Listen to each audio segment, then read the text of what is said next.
An arrow punches through Harold Godwinson's face, just above his right eye. The King of England staggers backward, his hands clawing at the shaft protruding from his skull. Around him, the Anglo-Saxon shield wall, that legendary formation that has held firm since dawn, begins to crack. Norman cavalry crashes through the gaps. It's October 14th, 1066, and England is falling. But this story doesn't begin on this blood-soaked hill at Hastings. It begins 155 years earlier in a very different kind of negotiation, where a Viking warlord too large to ride horses changed the course of Western civilization forever. His name was Rollo. The Franks called him the Walker because legend said his massive frame broke any horse that tried to carry him. He commanded fleets that had terrorized the Seine Valley for decades, extracting tribute, burning monasteries, carving out a kingdom from Frankish weakness. By 911 AD, Rollo's Vikings effectively controlled the lower Seine. They'd established fortified positions along the river, turning it into a highway of conquest. French King Charles the Simple, his nickname wasn't ironic, it meant straightforward, faced an impossible situation. Every military response had failed. Vikings were too mobile, too well organized, too damn good at warfare. Traditional Frankish tactics couldn't touch them. So Charles tried something revolutionary. He offered to make them French. The Treaty of Saint-Clair-sur-Epte in 911 granted Rollo and his followers control over territory around Rouen in exchange for military service to the crown and protection of the Seine against other Vikings. Basically, hire the Vikings to fight the Vikings. The formal ceremony followed Frankish feudal protocols, though with notable friction. Rollo had to perform homage to Charles, placing his hands between the kings and swearing fealty. No problem. But then came the requirement to kiss the royal foot. The proud Viking chieftain balked. Kiss feet? Vikings don't kiss feet. The standoff was awkward. Charles insisted. Rollo refused. Finally, Rollo delegated. He ordered one of his warriors to perform the foot kissing. The Viking grabbed the king's foot and lifted it to his mouth without bending down, nearly toppling Charles backward off his throne. The Frankish court was horrified. The Vikings were probably laughing. But the treaty held. This incident, whether true or embellished by later chroniclers, perfectly captures the cultural collision that was about to transform Europe.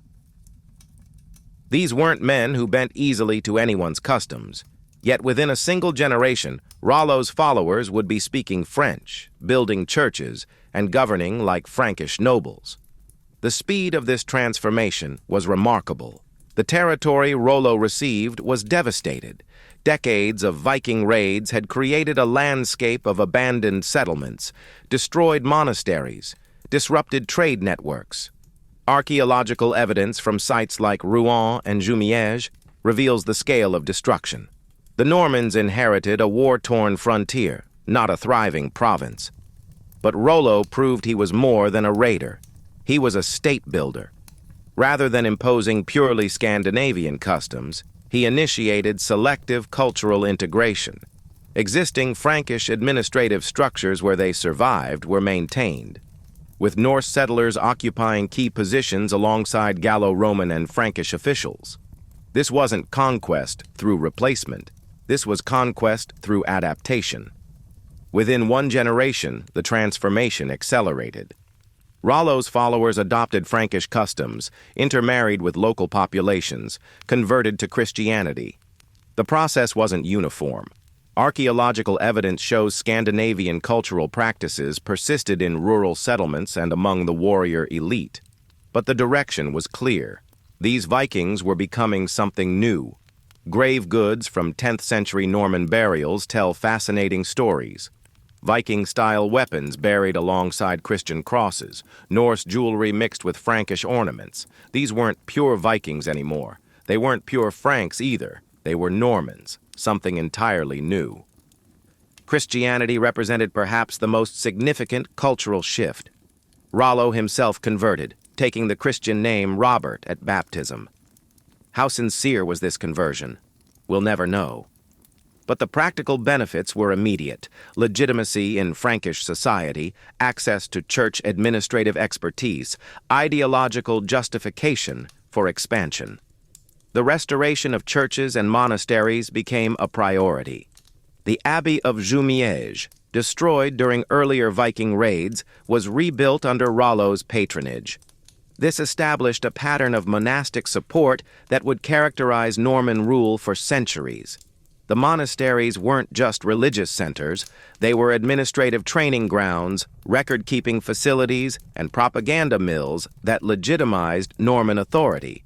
Linguistic transformation accompanied religious conversion. The Norse language gradually gave way to the regional variety of Old French spoken in northern Francia. Within 2 generations, Norman rulers conducted official business in French, though Norse linguistic influences persisted in place names, legal terminology, and maritime vocabulary. You can still hear the Viking heritage in Norman French. Words relating to ships, warfare, and land management often have Norse roots, but the language of power, administration, and culture became French. The military innovations developed during this period reflected the Normans' unique position as former Viking raiders adapting to continental warfare. They preserved their naval expertise. Norman fleets maintained control over the Seine estuary and adjacent coastal waters, but they also adopted Frankish cavalry tactics and fortification techniques. The result was a hybrid military system, combining the best of both traditions. Norman cavalry units developed distinctive fighting techniques that emphasized coordinated charges and disciplined retreats. This wasn't the wild Viking berserker charge. This was calculated, professional, devastating. They could charge, withdraw, reorganize, and charge again. Tactical flexibility that would prove crucial at Hastings and in countless other battles across Europe and the Mediterranean. Fortification represented another area where Norman innovation shined.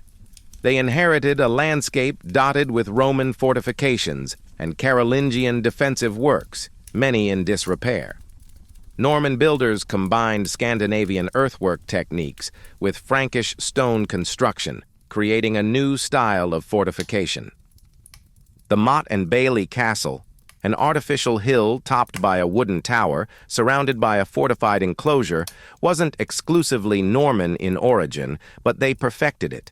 These castles could be built in weeks using local labor. They provided secure bases for controlling conquered territory while demonstrating Norman power to potentially rebellious populations. Administrative innovations paralleled military developments. The Normans inherited the Carolingian administrative structure, but modified it to suit their needs. They developed new methods of record-keeping, taxation, and judicial procedure. These innovations would later influence governmental practices throughout their expanding domains. Under William Longsword, Rollo's son who ruled from 927 to 942, Norman identity crystallized into its distinctive form. William faced the challenge of maintaining unique cultural identity while fully integrating into Frankish political structures. His marriage to Sprota, a Breton woman, exemplified the complex web of alliances characterizing Norman society. William expanded Norman territory westward to include the Cotentin Peninsula and the Avranches through military conquest, diplomatic negotiation, and strategic marriage alliances. This demonstrated growing sophistication of Norman statecraft. These weren't just raiders anymore. They were playing the continental political game at the highest levels. The reign of Richard the Fearless, spanning 942 to 996, represented full maturation of Norman political and cultural identity. Richard inherited the duchy as a child following his father's assassination. He survived a turbulent minority through support of loyal Norman nobles and strategic alliances. His long reign provided stability necessary for complete integration of Norman society into the broader European political framework while maintaining distinctive characteristics that set Normans apart. Richard's court at Rouen became a center of learning and culture, attracting scholars, artists, and craftsmen from across Europe. He maintained cordial relations with the Capetian kings of France while asserting Norman independence in internal governance and external alliances. This delicate balance, autonomy within French royal authority, required considerable diplomatic skill. The emergence of distinct Norman legal traditions during this period reflected the unique synthesis of Scandinavian and Frankish customs. Norman customary law incorporated elements of Norse legal procedure, particularly regarding property rights and commercial disputes, while adopting Frankish concepts of feudal obligation and royal authority. This legal synthesis would prove highly influential in territories conquered by Norman armies from England to Sicily. By the mid-11th century, the transformation was complete. These descendants of pagan Viking raiders had become one of the most dynamic and expansionist powers in medieval Europe. The Duchy of Normandy had become a model of effective feudal governance, combining strong central authority with local administrative efficiency. Norman knights had gained reputations as formidable warriors throughout Europe. Norman merchants and craftsmen had established trade networks from Ireland to Constantinople, and they were hungry. The duchy couldn't contain their ambitions. Younger sons with no inheritance prospects looked abroad for opportunities. The warrior culture that had driven Viking expansion now drove Norman expansion. But with a crucial difference: these weren't raiders seeking plunder and retreat. These were conquerors seeking territory and permanent rule. And in 1066, the greatest opportunity in Norman history presented itself. The death of Edward the Confessor on January 5th precipitated the most complex succession crisis in English history. 3 men claimed the English throne, each with different concepts of legitimate royal authority. And one of those claimants was William, Duke of Normandy, a bastard-born warrior whose ambition would change England forever. But before William could conquer England, he had to survive his own childhood. And that's a story of survival against impossible odds. William was born around 1028, the illegitimate son of Duke Robert I and Herleva, a tanner's daughter. His enemies called him William the Bastard to undermine his legitimacy. That insult drove him. When Robert died on pilgrimage in 1035, 8-year-old William became Duke of Normandy. And Norman nobles immediately began killing each other to control the child duke. 3 of William's guardians were murdered. 1 was killed in the very room where William slept. The boy survived through luck, loyal supporters, and probably sheer terror-induced alertness. By his teens, William had learned that survival required ruthless efficiency and that power respected only strength. Those lessons would shape his approach to conquest. The succession crisis of 1066 centered on 3 primary claimants. Harold Godwinson, Earl of Wessex and the most powerful noble in England, claimed the throne based on Edward's deathbed designation and immediate election by the Witan, the Council of Anglo-Saxon Nobles. His position represented traditional English approach, consent of the governed, practical requirements of immediate leadership. William of Normandy's claim rested on fundamentally different foundations.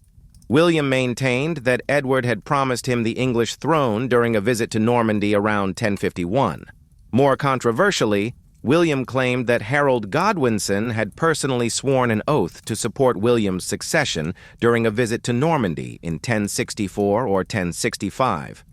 The circumstances surrounding Harold's oath remain contentious. Norman sources, particularly the Bayeux Tapestry, present Harold's visit as a diplomatic mission, concluding with his formal recognition of William's claim. According to these accounts, Harold swore his oath over sacred relics, making any subsequent violation both political treachery and religious perjury. English sources suggest Harold's oath was extracted under duress, or that his mission had entirely different purposes. Either way, when Harold accepted the English crown in January 1066, William had his justification for invasion. Harold had broken a sacred oath. William would punish that betrayal. The third claimant was Harald Hardrada of Norway, one of the most formidable warriors of his generation. His career had taken him from Norwegian battlefields to the Byzantine Imperial Guard. where he'd served as a Varangian before returning to claim the Norwegian throne. His claim to England was legally tenuous but backed by serious military weight. And he had an ally, Tostig Godwinson, Harold's exiled brother, who provided detailed intelligence about English defenses. The military preparations undertaken by each claimant reflected their different situations. Harold Godwinson commanded the traditional Anglo-Saxon military system based on the Fyrd, a militia force summoned from across the kingdom, supplemented by his personal retinue of housecarls, professional warriors equipped with fearsome Danish battle axes. Anglo-Saxon military tradition emphasized infantry tactics, heavily armored warriors forming shield walls that had proven effective for generations. William's preparations represented revolutionary approach to medieval warfare logistics. The Norman Duke assembled not merely an army, but an entire invasion force complete with prefabricated castle components, siege equipment, and supplies for an extended campaign. His forces included Norman knights plus contingents from across northern France, attracted by promises of English lands. And William had secured something crucial: papal blessing. Pope Alexander II's support transformed William's invasion from territorial dispute into holy war. The papal endorsement reflected ecclesiastical concerns about the English Church under Anglo-Saxon rule. Norman reformers criticized English clerical practices, particularly married priests and secular appointment of bishops. William promised to reform the English Church according to continental standards, aligning with the broader Gregorian reform movement. His invasion became a mission of religious purification, not mere conquest. The construction of William's invasion fleet represented unprecedented logistical undertaking. Norman shipwrights, drawing upon Scandinavian maritime heritage, constructed vessels capable of transporting not only warriors, but their horses, equipment, and supplies across the English Channel. The assembly required coordinated efforts across multiple Norman ports, with Dives-sur-Mer serving as primary staging area. Harold Hardrada's invasion preparations followed more traditional Viking patterns: speed and surprise over logistical complexity. His fleet of approximately 300 ships represented one of the largest Norse expeditions of the 11th century. The Norwegian force included veterans of Harold's Byzantine campaigns, men experienced in unfamiliar tactical situations. Tostig's knowledge of English defenses proved crucial in planning the invasion route. The summer of 1066 witnessed a strategic dance.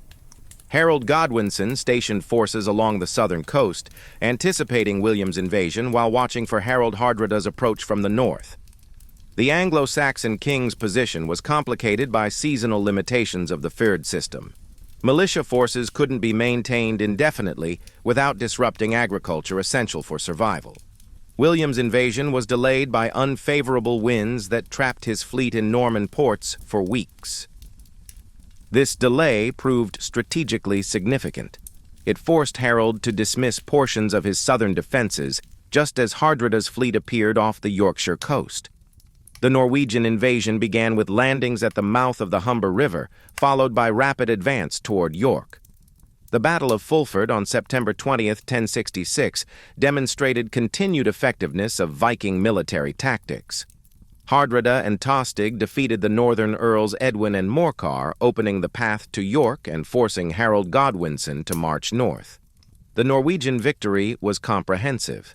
Contemporary sources suggest northern English forces were virtually annihilated, removing significant portion of England's military strength just weeks before William's landing. Harold's response showcased remarkable mobility of Anglo-Saxon military administration. The English king covered 200 miles from London to Yorkshire in approximately 4 days, gathering additional forces during the march while maintaining surprise. This rapid movement allowed Harold to attack Norwegian forces at Stamford Bridge on September 25th before they could consolidate their conquest. The battle marked the end of the Viking Age in England. Stamford Bridge was a slaughter. Harold Hardrada fell alongside Tostig and the majority of their forces. The Norwegian defeat was so complete that only 24 ships were required to transport survivors back to Norway, compared to the 300 vessels that brought the invasion force. Harold's victory eliminated one of 3 claimants, while demonstrating continued effectiveness of Anglo-Saxon military organization. But there was no time to celebrate. William landed at Pevensey on September 28th, while Harold was still in Yorkshire. The Norman invasion force, numbering approximately 7,000 men, including 2,000 cavalry, established a fortified beachhead and began systematic devastation of the surrounding countryside. This deliberate destruction served multiple purposes: providing supplies, denying resources to English forces, provoking Harold into rapid response that might prevent him from fully assembling his military strength. The march south from Yorkshire to meet William's invasion was one of the most demanding military movements in medieval English history. Harold's forces covered approximately 250 miles in less than 2 weeks, pausing only briefly in London to gather additional troops. The speed was strategically necessary, but meant many potential reinforcements couldn't join Harold's army before the decisive battle. The Battle of Hastings on October 14, 1066, represented a clash between 2 fundamentally different military traditions. Harold's army, positioned on Senlac Hill approximately 7 miles northwest of Hastings, consisted primarily of housecarls and furred infantry arranged in the traditional shield wall formation. This defensive position maximized Anglo-Saxon infantry advantages while minimizing Norman cavalry mobility. The Anglo-Saxon shield wall represented centuries of tactical development. Heavily armored warriors used interlocked shields to create an impenetrable barrier.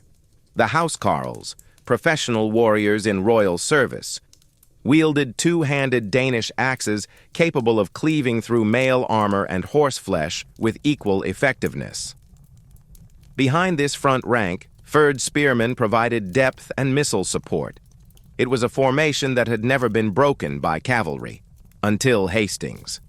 William's army employed combined arms tactics that had made Norman forces formidable throughout Europe. Norman heavy cavalry mounted on specially bred war horses and equipped with long lances formed the core. These knights were supported by infantry armed with spears and crossbows, while Breton and Flemish allies provided additional tactical flexibility. The Norman tactical system emphasized coordinated attacks combining missile fire, infantry assault, and cavalry charges to break enemy formations.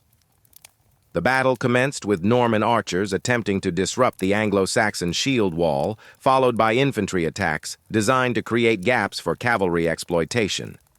The initial Norman assaults proved unsuccessful against the disciplined Anglo-Saxon formation.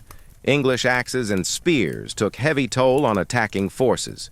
Contemporary accounts describe fierce fighting around the English standards, where Harold's banner of the fighting man marked the center of resistance. Hours passed. The Norman attacks failed repeatedly. The shield wall held.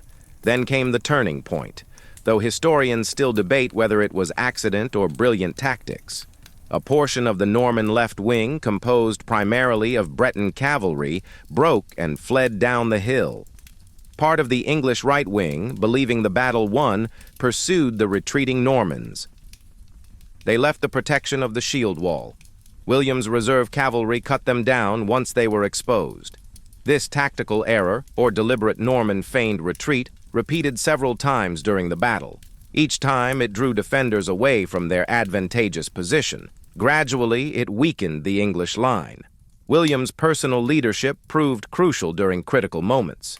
When rumors spread that the Norman Duke had been killed, he removed his helmet and rode among his troops to demonstrate his survival, rallying forces for renewed attacks.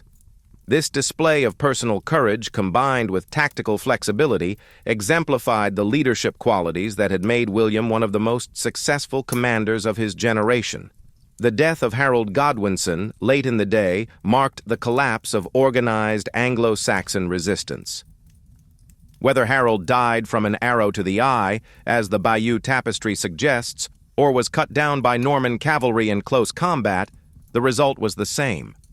With their king dead and their formation broken, Surviving English forces fled toward the Weald, pursued by Norman cavalry inflicting additional casualties during retreat. The battle had lasted from morning until dusk. Losses were particularly heavy among the Anglo-Saxon nobility and housecarl retinues that formed the core of English military strength. But winning the battle wasn't the same as winning England. William's advance on London following Hastings demonstrated the systematic approach that would characterize Norman conquest. Rather than marching directly on the capital, William moved along the coast to secure Dover and its crucial harbor facilities, then swept in a wide arc through Kent and Surrey, devastating the countryside and eliminating potential centers of resistance. This methodical approach allowed Norman forces to establish secure supply lines while demonstrating the futility of continued resistance. The submission of London occurred through negotiation rather than siege. The remaining Anglo-Saxon nobles recognized the impossibility of successful resistance. Edgar the Atheling, the last male heir of the Anglo-Saxon royal house, was proclaimed king by surviving nobles, but lacked military strength to oppose William's advance. The formal surrender of London on December 25, 1066, was followed by William's coronation at Westminster Abbey, conducted by Archbishop Ealdred of York according to traditional English coronation rituals. But coronation didn't mean acceptance. The early years of Norman rule were marked by widespread rebellions requiring systematic military campaigns to suppress. The most serious uprising occurred in 1069-1070 when Edgar the Atheling allied with King Svein Estrithson of Denmark to launch coordinated assault on Norman positions throughout northern England. The Danish fleet numbering over 200 ships sailed up the Humber and captured York, while English rebels seized control of much of Yorkshire and Northumbria. William's response was brutal, ruthlessly efficient, unforgettable: the harrying of the North. The harrying of the North, conducted during winter of 1069-1070, involved systematic destruction of settlements, livestock, and agricultural resources across Yorkshire, Durham, and parts of Northumbria. Contemporary chronicles describe a campaign of deliberate devastation designed to eliminate the economic foundation of rebellion while creating a buffer zone against Scottish intervention. Norman forces burned villages, slaughtered livestock, destroyed grain stores, and poisoned wells across a region extending from the Humber to the Tees. Archaeological evidence supports contemporary accounts of widespread settlement abandonment. Many villages weren't reoccupied for decades. The Domesday Book, compiled 20 years later, records vast areas of northern England as waste, indicating the long-term demographic and economic impact of William's scorched earth tactics. This wasn't warfare, this was annihilation. William was making a statement. Rebellion meant death, not just for warriors but for entire communities. The message was received. The construction of castles represented perhaps the most visible symbol of Norman conquest and control. Within 20 years of Hastings, Normans had constructed over 500 castles throughout England, fundamentally altering both the physical and political landscape. These fortifications served multiple purposes, providing secure bases for Norman garrisons, controlling important river crossings and road junctions, and demonstrating Norman power to potentially rebellious populations. Norman castle construction initially followed the motte and bailey pattern perfected in Normandy. The speed of construction was remarkable.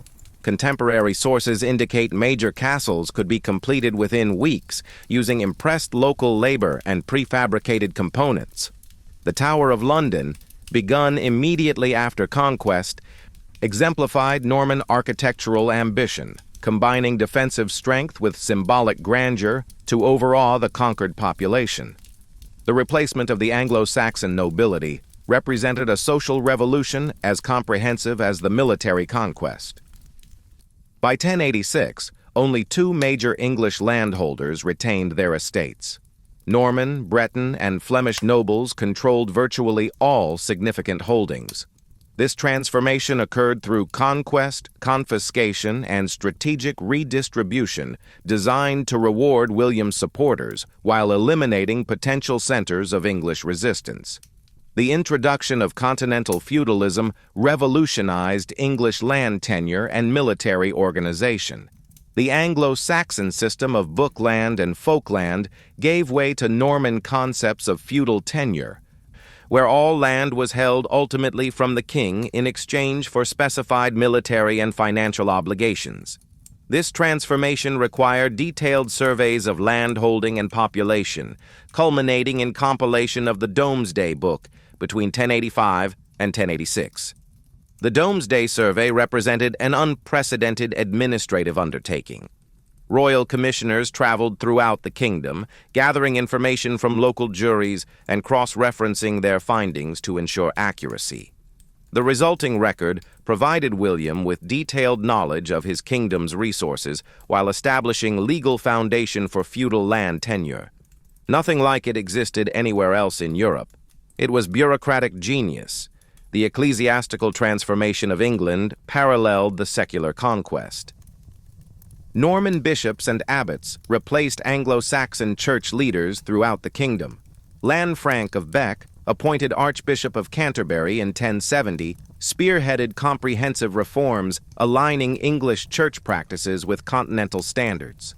These changes included enforcement of clerical celibacy, reorganization of diocese boundaries, and introduction of canon law based on Roman precedents. Norman legal innovations fundamentally altered English judicial procedures and concepts of royal authority. The Anglo-Saxon system of local courts and customary law was supplemented by royal courts applying Norman legal principles. The concept of the king's peace was extended throughout the realm. Forest law imported from Normandy restricted hunting rights and imposed severe penalties for violations, generating significant revenue while symbolizing royal authority over the natural landscape. The economic transformation of England under Norman rule reflected both the disruption of conquest and benefits of integration into continental trade networks. The systematic replacement of Anglo-Saxon coinage with Norman designs facilitated trade with the continent. The establishment of new markets and towns encouraged commercial development. The construction of castles and cathedrals provided employment for craftsmen and laborers. The demand for luxury goods by the Norman elite stimulated artisanal production. But while William consolidated his hold on England, other Norman nobles sought opportunities for advancement in distant lands. The restless energy that had driven Viking raiders across the seas now propelled Norman knights toward new frontiers. Among these adventurers, none would achieve greater success than those who turned their attention to the fractured political landscape of southern Italy and Sicily. The arrival of Norman adventurers in southern Italy began not as coordinated conquest, but as gradual infiltration of individual warriors seeking employment as mercenaries. The political situation in 11th century southern Italy presented a bewildering array of competing powers. Byzantine themes controlled much of Apulia and Calabria. Lombard principalities dominated areas around Salerno and Benevento. Arab emirates held sway over Sicily and parts of the mainland. This fragmentation created numerous opportunities for skilled warriors willing to sell their services. The first documented Norman presence centers around Rainulf Drengot, a minor Norman noble who arrived around 1016. Unlike the great barons who would later carve out kingdoms, Rainulf represented the typical Norman adventurer of this early period, a younger son with limited prospects in Normandy, possessing military skills and ambition, but lacking resources for independent conquest.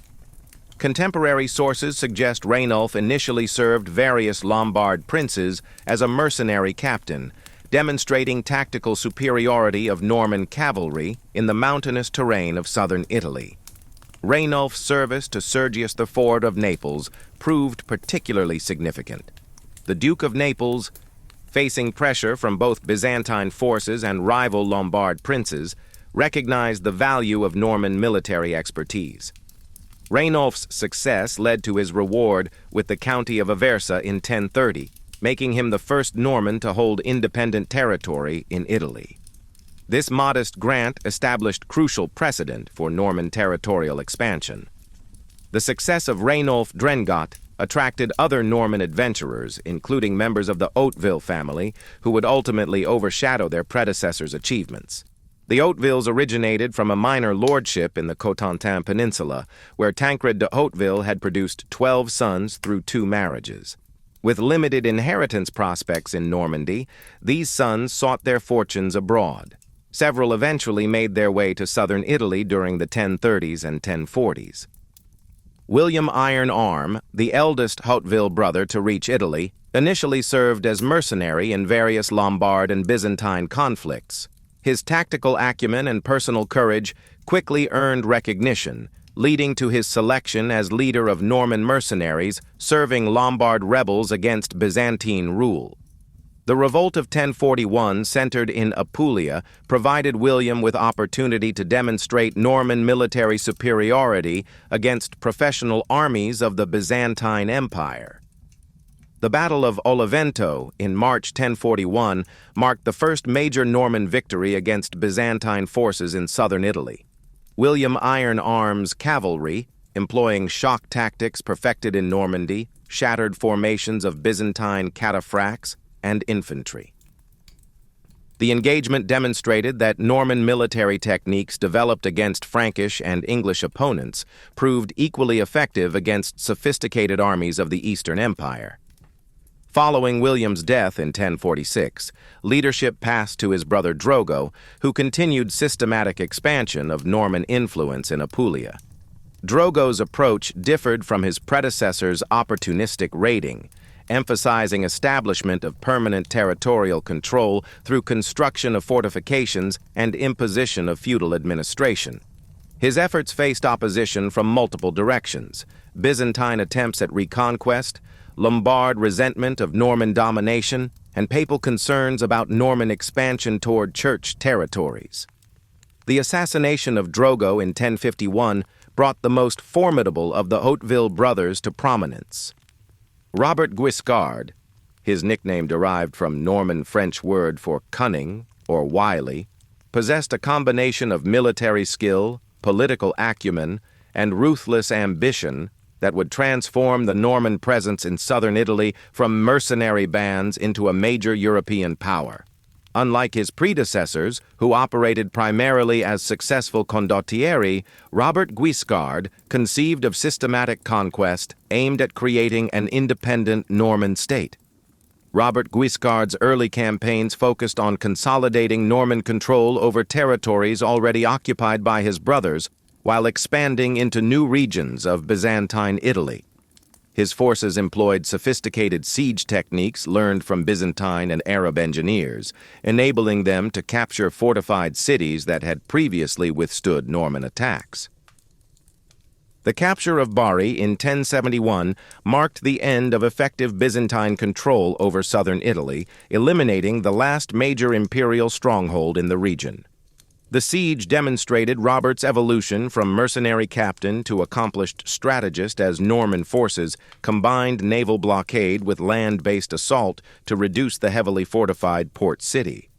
The fall of Bari sent shockwaves throughout the Byzantine Empire. It represented loss of territories that had been under imperial control for over 5 centuries.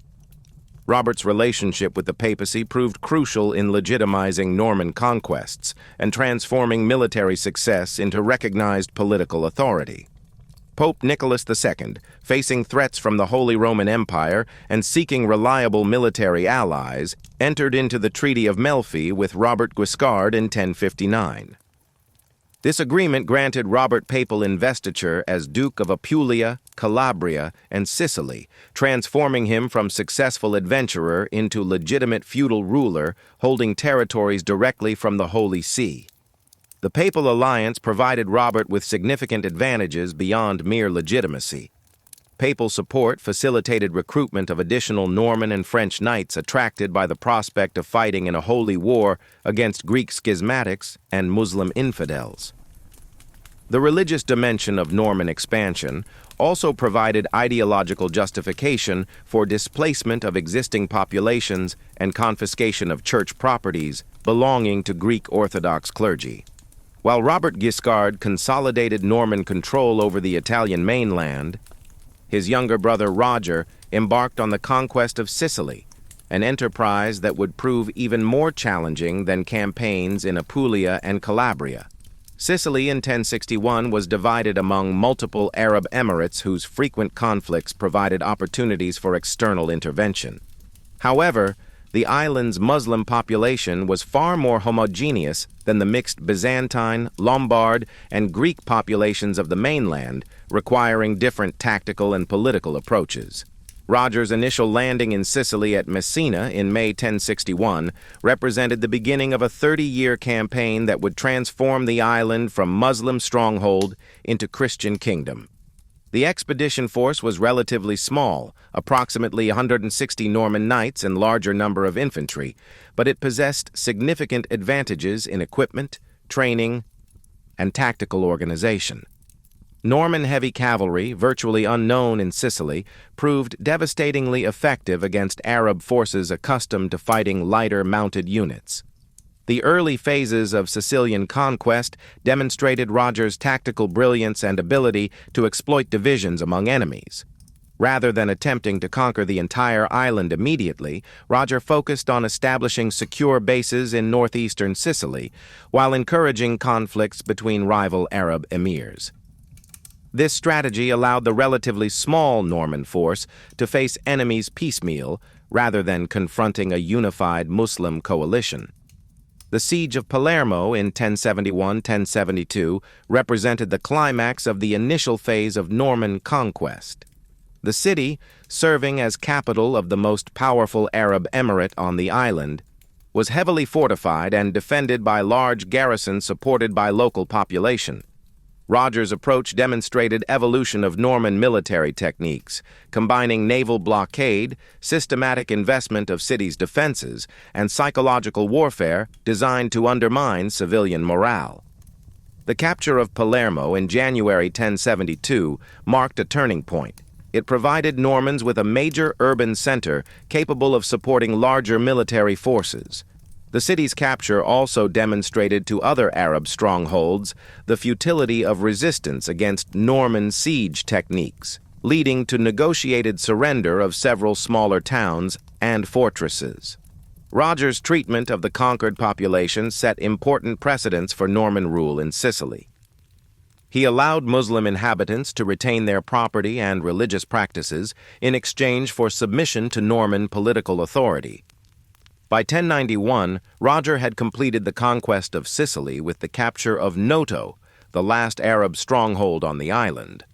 This achievement represented one of the most remarkable military accomplishments of the 11th century.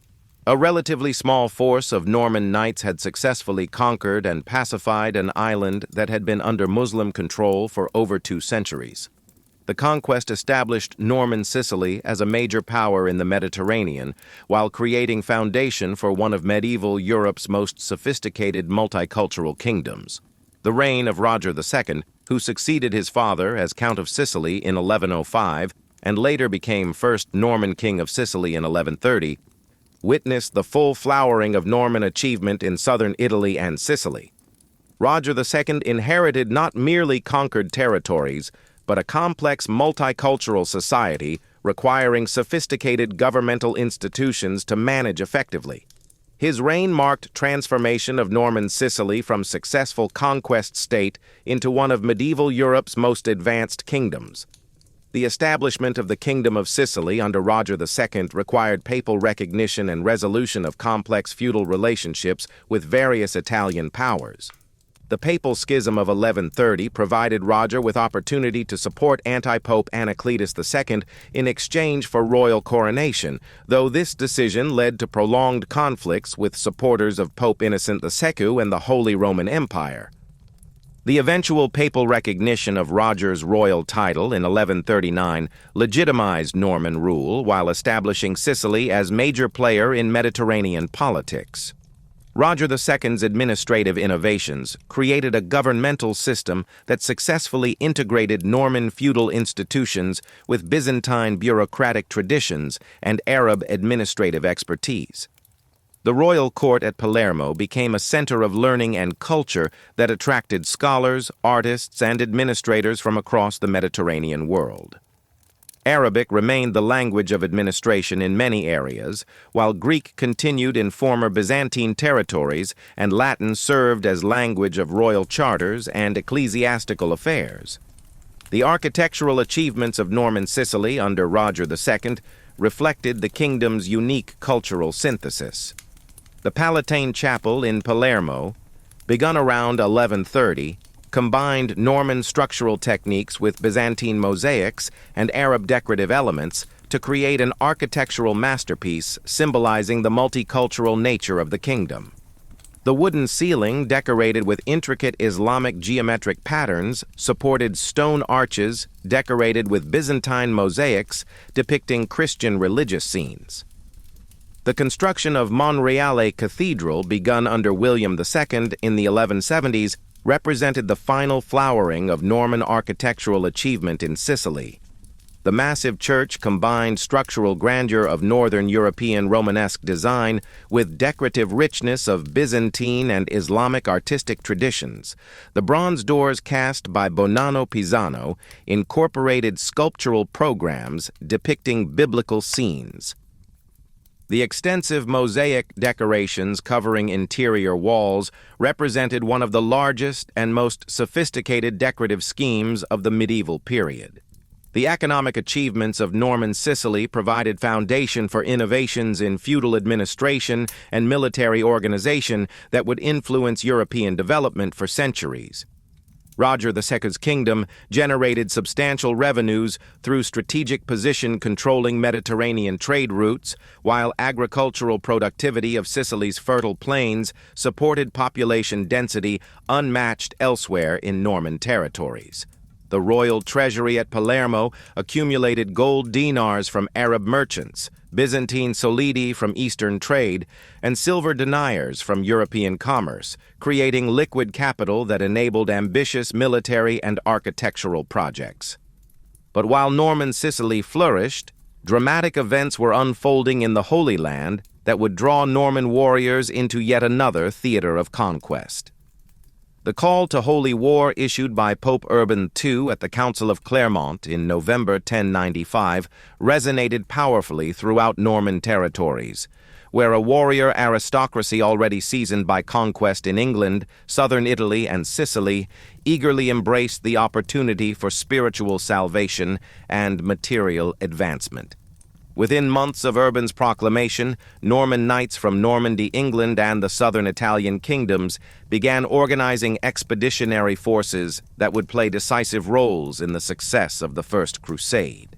Robert Curthose, Duke of Normandy and eldest son of William the Conqueror, mortgaged his duchy to his brother King William Rufus of England to finance his participation. The Duke's decision to pawn his inheritance for crusading funds illustrated both the enormous costs associated with crusading expeditions and the priority that Norman nobles placed on participating in the Holy War. From southern Italy and Sicily, the Norman response was led by Bohemond of Taranto, eldest son of Robert Guiscard. Bohemond's motivation for joining the crusade combined genuine religious conviction with calculated political ambition. His position as eldest son but illegitimate heir left him with limited prospects for territorial advancement within established Norman domains. The crusade offered Bohemond opportunity to carve out an independent principality while fulfilling religious obligations and enhancing his reputation as military commander. Bohemond's recruitment efforts throughout southern Italy demonstrated sophisticated organizational capabilities that Normans had developed through decades of conquest and administration. His forces included not only Norman knights from Apulia and Calabria, but also contingents of Italian infantry, Lombard nobles seeking advancement, and Greek mercenaries familiar with Byzantine military techniques. The composition of Bohemond's army reflected the multicultural nature of Norman rule in southern Italy. The arrival of Norman forces at Constantinople created immediate tensions with Emperor Alexios III Komnenos, who had requested Western military assistance but hadn't anticipated the scale and ambitions of the crusading response. Bohemond's reputation as his father's successor in anti-Byzantine warfare preceded him to the imperial capital, where his presence aroused suspicions about Norman territorial designs on imperial territories. The emperor's insistence that crusading leaders swear oaths of homage for any territories conquered from the Muslims reflected his awareness of Norman expansionist tendencies. The negotiations between Bohemond and Emperor Alexios revealed sophisticated diplomatic skills that Norman leaders had developed through interactions with diverse political authorities. Bohemond's eventual agreement to perform homage for future conquests represented tactical concession that preserved Byzantine sensibilities while maintaining sufficient ambiguity to permit independent action once crusading armies moved beyond effective imperial control. The crossing of the Bosphorus and entry of Norman forces into Asia Minor marked the beginning of military operations that would demonstrate both effectiveness of Norman military techniques in eastern conditions and their ability to adapt tactical approaches to unfamiliar enemies and terrain. The Siege of Nicaea in May and June 1097 provided Norman commanders with their first opportunity to employ their siege expertise against sophisticated Byzantine fortifications defended by Turkish forces. Norman contributions to the siege reflected accumulated experience in siege warfare gained through campaigns in England, southern Italy, and Sicily. The construction of siege towers and systematic investment of cities' defenses followed patterns established in previous Norman conquests. The eventual surrender of Nicaea to imperial forces, rather than the Crusaders, created tensions that would influence subsequent Norman relationships with Byzantine authorities. The Battle of Dorylaeum on July 1, 1097 established Norman military reputation in the east through victory demonstrating continued effectiveness of heavy cavalry tactics against Turkish light cavalry and archery. Bohemond's tactical leadership during the battle showcased the adaptability that characterized successful Norman commanders as he modified traditional Western European cavalry charges to account for Turkish mobility and archery, while maintaining shock impact that made Norman knights formidable opponents. The victory at Dorylaeum opened the route across Asia Minor while providing substantial booty that financed continued crusading operations. The Siege of Antioch, beginning in October 1097, provided Bohemond with opportunity to establish his reputation as preeminent military leader of the First Crusade, while positioning himself to claim the city for his own principality. The 8-month siege tested every aspect of Norman military expertise, from siege engineering to diplomacy, as Bohemond negotiated with Armenian and Syrian Christian communities while maintaining pressure on the formidable Turkish garrison. The eventual capture of Antioch in June 1098 through betrayal of a tower guard represented culmination of Bohemond's patient siege strategy. But the immediate Turkish counterattack, led by Kerboga of Mosul, tested Norman military capabilities under desperate circumstances.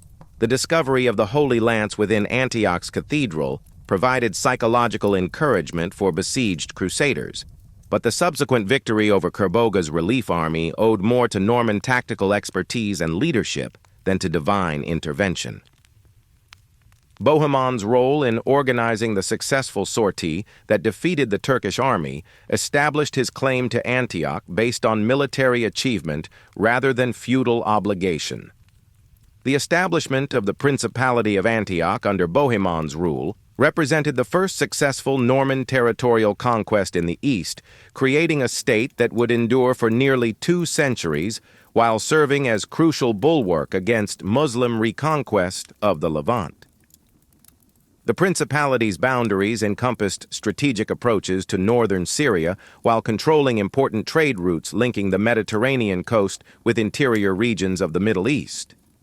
The administrative structure that Bohemond established in the Principality of Antioch drew heavily upon Norman experience in governing multicultural populations, particularly the successful integration of diverse religious and ethnic communities achieved in Sicily. The Norman approach to ruling Antioch emphasized practical accommodation with existing social structures while maintaining military control through strategically placed fortifications and loyal Norman garrisons.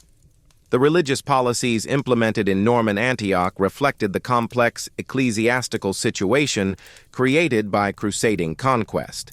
The principality contained substantial populations of Greek Orthodox Christians, Armenian Christians, Syrian Orthodox communities, and Muslim inhabitants who hadn't fled during the siege. Bohemond's appointment of a Latin patriarch, while maintaining relationships with existing Christian hierarchies, demonstrated the pragmatic approach to religious diversity that had characterized Norman rule in southern Italy. The military organization of the Principality of Antioch combined traditional Norman feudal structures with adaptations necessitated by unique strategic situation of a crusading state surrounded by Muslim territories. The establishment of feudal hierarchy based on military service obligations provided foundation for territorial defense, while recruitment of local Christian warriors and employment of Muslim mercenaries reflected practical necessities transcending religious and cultural boundaries. The fortification program undertaken in the Principality of Antioch represented one of the most ambitious construction projects of the crusading period. Norman engineers adapted European castle-building techniques to specific defensive requirements of frontier warfare against Muslim armies, employing sophisticated siege equipment and tactics. The construction of new fortifications and strengthening of existing defenses required substantial financial resources and technical expertise, demonstrating economic prosperity and administrative capabilities of the Norman Principality. But even as Norman warriors carved out kingdoms in the Mediterranean and Holy Land, the heart of Norman power, the duchy that had started it all, faced mounting pressures. And in England, the sophisticated administrative system that William the Conqueror had established was about to face its greatest test. The death of Henry I in 1135 without legitimate male heir precipitated a succession crisis that would plunge England into nearly 2 decades of civil war known as the Anarchy. The competing claims of Henry's daughter Matilda and his nephew Stephen of Blois created a constitutional crisis that revealed both the strengths and limitations of Norman governmental institutions. The warfare that followed devastated large portions of England as competing baronial factions switched sides repeatedly, constructing unauthorized castles and extracting resources from terrified populations. The anarchy demonstrated that even the most sophisticated medieval governmental systems depended ultimately upon effective royal leadership. Without a strong king to enforce central authority, the carefully constructed Norman administrative apparatus couldn't prevent descent into chaos. The death of Stephen in October 1154 brought to an end the chaotic period, ushering in a new era of Norman rule under Henry Plantagenet, Duke of Normandy, and Count of Anjou.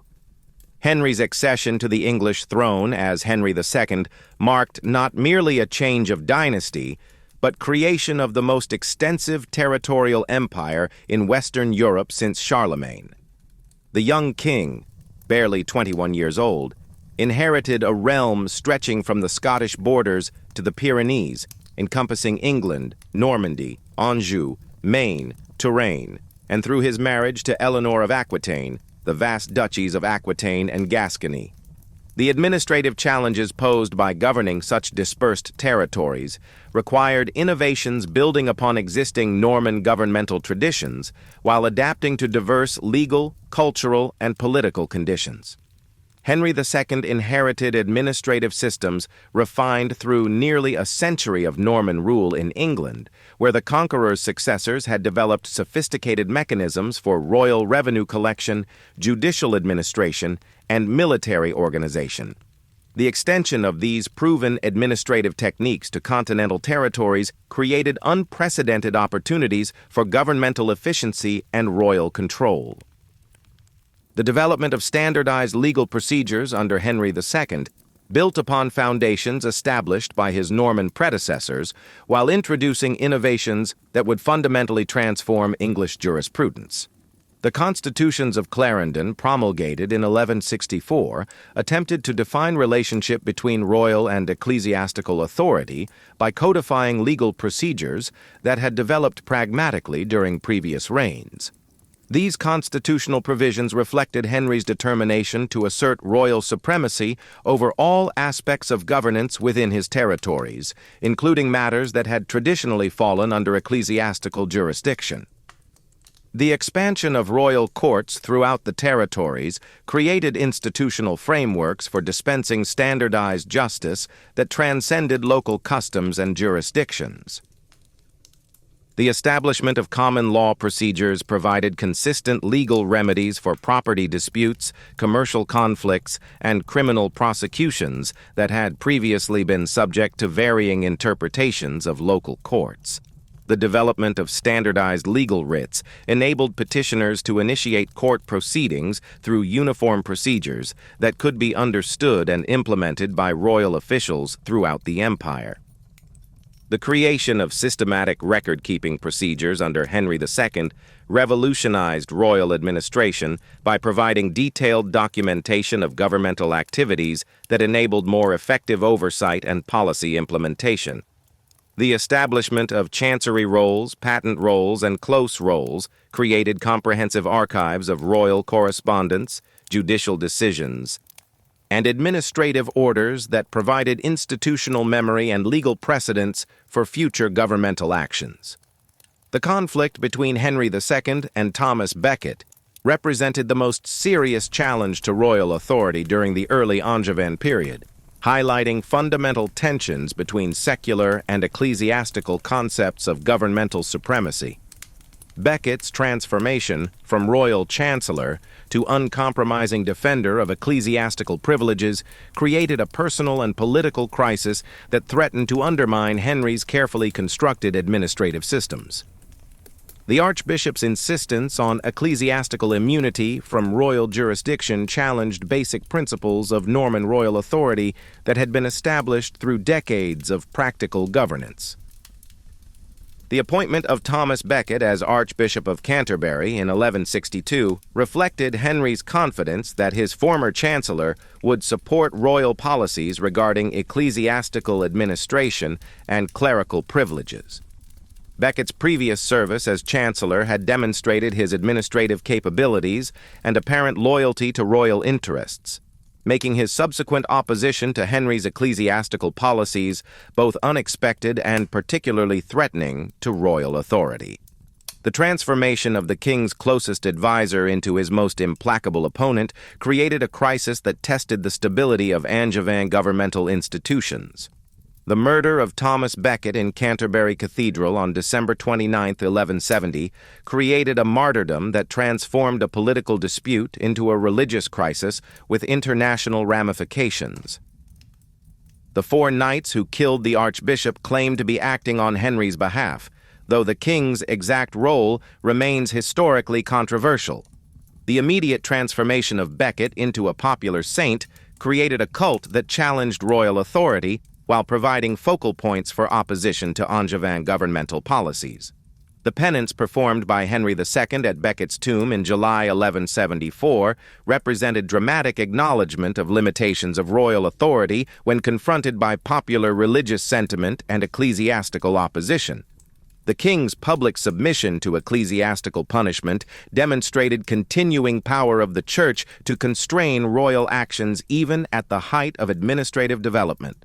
The compromise arrangements that followed Becket's martyrdom established precedents for ecclesiastical autonomy that would influence church-state relations throughout the medieval period. But Henry's troubles were far from over. The Great Revolt of 1173 to 1174 tested the stability of governmental institutions when Henry's sons, supported by the French king and disaffected nobles, challenged royal authority across multiple territories simultaneously. The rebellion demonstrated both strengths and weaknesses of administrative systems Henry had constructed. Royal officials maintained governmental operations in most areas, while military forces loyal to the crown suppressed rebellious activities. The successful defense of the empire against coordinated internal and external threats validated effectiveness of Norman administrative traditions adapted to Angevin conditions. The accession of Richard I in 1189 marked a significant shift in Angevin priorities as the new king's obsession with crusading activities led to prolonged absences from his territories that tested administrative systems established by his father. Richard's departure for the Third Crusade within months of coronation left England and continental territories under governance of appointed officials whose authority depended entirely upon institutional frameworks Henry II had created. The financial demands imposed by Richard's crusading activities required unprecedented levels of taxation and revenue collection that strained fiscal systems developed during Henry II's reign. The implementation of the Saladin tithe and other extraordinary levies tested capacity of royal administrative machinery while demonstrating sophisticated revenue collection capabilities developed through decades of Norman fiscal innovation. The crisis created by John's accession in 1199 following Richard's death precipitated conflicts that would ultimately test fundamental principles of Norman royal authority. John's disputed succession, challenged by his nephew Arthur of Brittany, created uncertainties about royal legitimacy compounded by military failures and administrative incompetence that undermined confidence in Angevin governmental capabilities. The loss of Normandy to Philip Augustus in 1204 represented the most serious territorial defeat suffered by Norman rulers since the conquest of England, fundamentally altering strategic and political foundations of Angevin power. The military campaigns that led to loss of Normandy demonstrated both strategic vulnerabilities of the Angevin Empire and limitations of administrative efficiency when confronted by determined external pressure and internal disloyalty. Philip Augustus's systematic conquest of Norman strongholds revealed weaknesses in defensive systems that had protected the duchy for over a century, while defection of Norman nobles to the French crown illustrated fragility of feudal loyalties when royal leadership proved inadequate. The fall of Chateau Gaillard in March 1204 symbolized collapse of Norman resistance and end of territorial connection between England and Normandy that had defined Anglo-Norman identity since 1066. Richard the Lionheart had built this fortress, his saucy castle, declaring it could hold out for a year even if its walls were made of butter. Philip Augustus reduced it in 8 months through systematic siege warfare that employed mining, siege towers, and relentless pressure. The surrender of Rouen in June 1204 marked the effective end of Norman resistance as the duchy's capital submitted without siege after its garrison recognized futility of opposing overwhelming French forces. The ceremonial entry of Philip Augustus into Rouen represented culmination of Capetian ambitions frustrated for over a century by Norman military superiority and administrative efficiency. The administrative integration of Normandy into the Capetian kingdom required careful balance between French royal authority and Norman institutional traditions. Philip Augustus recognized that the duchy's economic prosperity and military potential depended upon maintaining administrative systems that had made Norman governance so effective. The retention of existing Norman officials and legal procedures facilitated transition to French rule while preserving governmental expertise that had made the duchy valuable to its conquerors. The fiscal crisis that developed during John's reign reflected both extraordinary military expenses required for defending Angevin territories and the king's inability to maintain administrative efficiency that had characterized his father's government. The implementation of unprecedented taxation levels alienated both ecclesiastical and secular elites, while failing to generate sufficient resources for successful military campaigns. The breakdown of consensual relationships between crown and its major subjects created political tensions that would ultimately culminate in armed rebellion and constitutional crisis.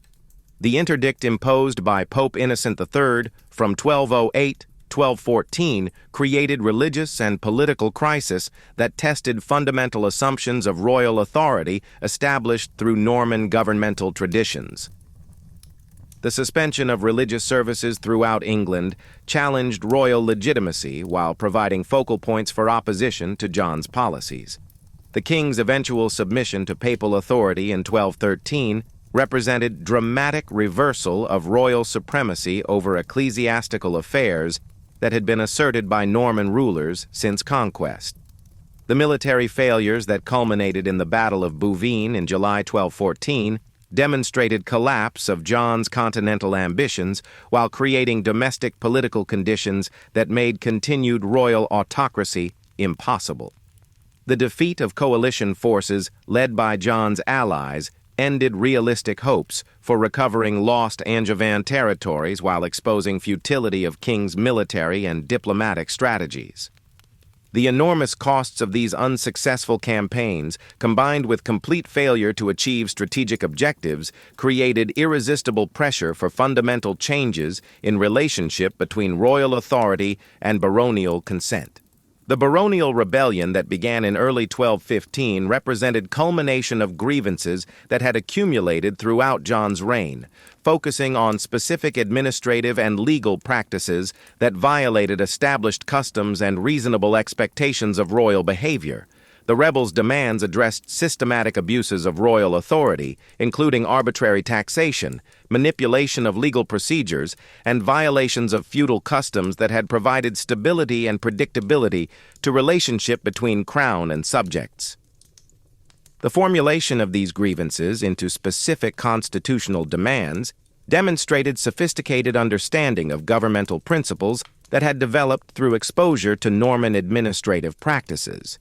The negotiations at Runnymede in June 1215 created constitutional framework that attempted to balance royal authority with baronial rights through establishment of specific limitations on monarchical power.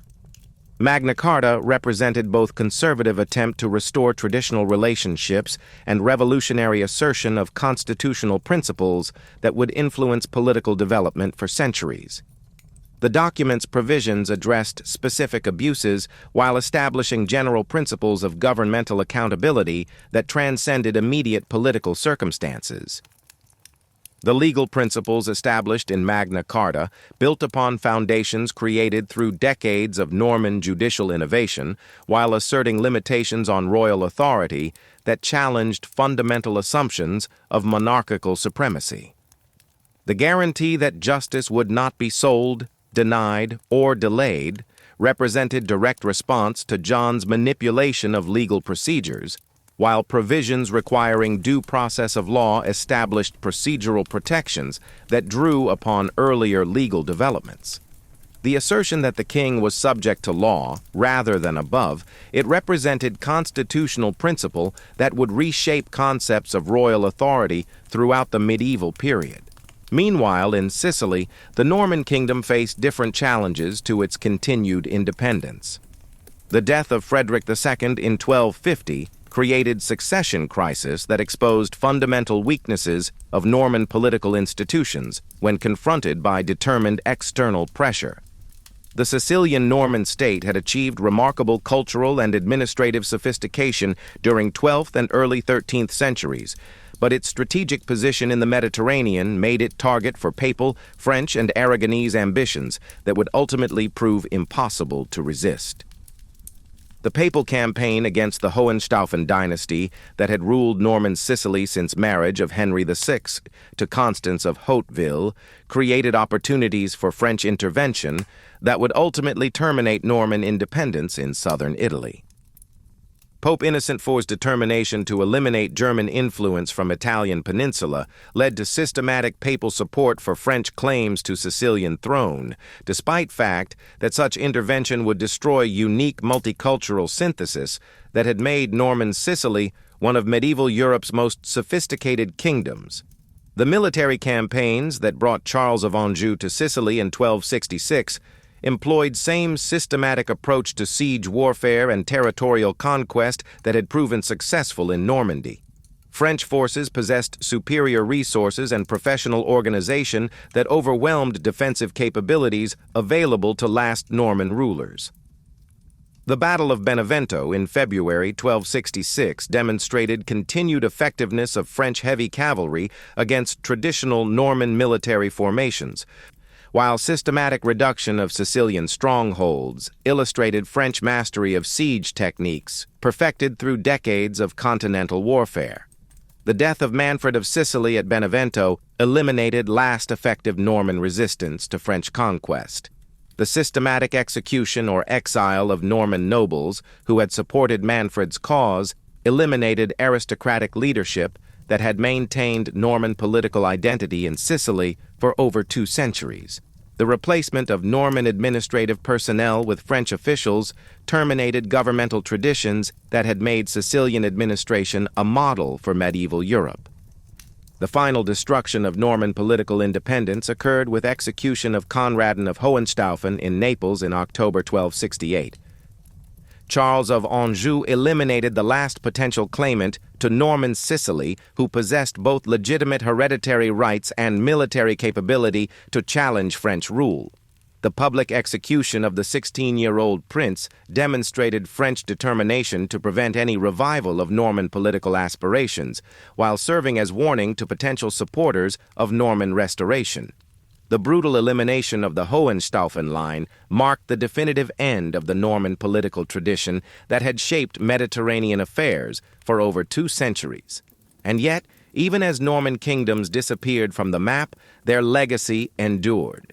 The administrative innovations they'd pioneered, systematic record-keeping, standardized legal procedures, professional bureaucracies, became foundations for modern governmental systems throughout Europe and the English-speaking world. The common law tradition that emerged from Norman legal innovations provided frameworks for judicial systems that protect individual rights while maintaining governmental authority. The architectural achievements, from Durham Cathedral to the Palatine Chapel in Palermo, demonstrated possibilities of cultural synthesis that transcended religious and ethnic boundaries. The Norman story represents one of the most remarkable transformations in European history. Viking raiders becoming medieval administrators whose institutional innovations shaped Western civilization for over a millennium. The transformation from political reality to historical memory began almost immediately after loss of Norman political independence. English chroniclers of the 13th and 14th centuries, writing in aftermath of loss of Normandy and constitutional crises that followed, began portraying Norman conquest not as foreign invasion, but as providential intervention that brought superior governmental institutions and military prowess to an island kingdom weakened by Anglo-Saxon divisions and Danish raids. Matthew Paris, writing at St. Albans in the mid-13th century, exemplified this romanticizing tendency through his portrayal of William the Conqueror as divinely appointed reformer whose victory at Hastings rescued England from chaos and ineffective governance. French chroniclers developed parallel narratives emphasizing Norman role in expanding French territorial control and spreading French cultural influence. The Great Chronicles of France presented conquest of Normandy by Philip Augustus as restoration of rightful French authority over territories temporarily alienated through Viking raids and subsequent political arrangements. These official histories portrayed Norman achievements as extensions of French royal power rather than independent accomplishments. The scholarly rediscovery of Norman history during the Renaissance reflected broader humanist interests in recovering and analyzing medieval historical sources. Renaissance historians such as Polydore Vergil and William Camden approached Norman history with methodologies emphasizing documentary evidence and critical analysis rather than moral and political purposes that had shaped medieval chronicles. Enlightenment historians such as David Hume and Edward Gibbon developed new interpretive frameworks emphasizing rational analysis of historical causation rather than providential or mythological explanations. Hume's History of England provided systematic analysis of Norman governmental institutions, emphasizing their role in establishing legal and administrative foundations for English constitutional development. Modern archaeological and documentary research has revolutionized understanding of Norman achievements, revealing both accuracy and limitations of earlier mythological interpretations. The continuing relevance of Norman institutional innovations to contemporary challenges demonstrates enduring power of their governmental and legal contributions to Western civilization. From Viking raiders to feudal administrators to foundational myths of national identity, the Norman legacy lives on in legal systems, governmental institutions, and architectural monuments throughout Europe and the English-speaking world. If this epic journey through 3 centuries of conquest, innovation, and transformation captivated you, subscribe to Colossus of Empires for more deep dives into the civilizations that shaped our world.